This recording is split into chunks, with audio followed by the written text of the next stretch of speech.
Have you ever been trying to use an application and it went down? Is your organization challenged with keeping applications up? Maybe it's not Outlook, but there are other small business essential applications. Hi, I'm Peter Nichol, Data Science CIO. Today, we're going to get into some of the benefits of AIOps, artificial information operations. So one of the cool things about AIOps is that it helps identify the failure point. AI operations or artificial intelligence operations really starts to either using predictive abilities or just identifying the root cause of that failure, which is necessary for other types of predictive tools to trigger off of. A good use case is using an SD-WAN or a software-defined networking in a wide area network.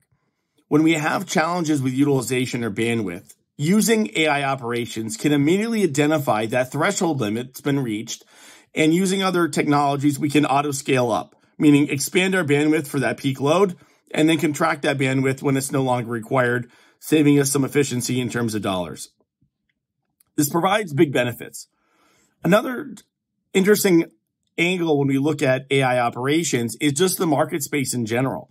By 2023, it's predicted that this space will blow up to about $11.02 billion. $11 billion is a pretty significant market. And when we look at the players in this space, it's just unbelievable some of the capabilities that they can provide. Again, AIOps really focuses on that failure, on when things went wrong. So if you look at the market in general, the mean time to recovery is about 4.5 hours after a failure. Companies on average spend about $21.8 million annually on loss of productivity due to outages. It's not just Outlook and some of the core applications. It's other business essential apps that are not functioning and prevent individual users from performing their daily duties. Auto scaling is probably the most common AI ops application where bandwidth scales up or auto partitioning of a network happens if there's a threat or other type of challenge inside that network.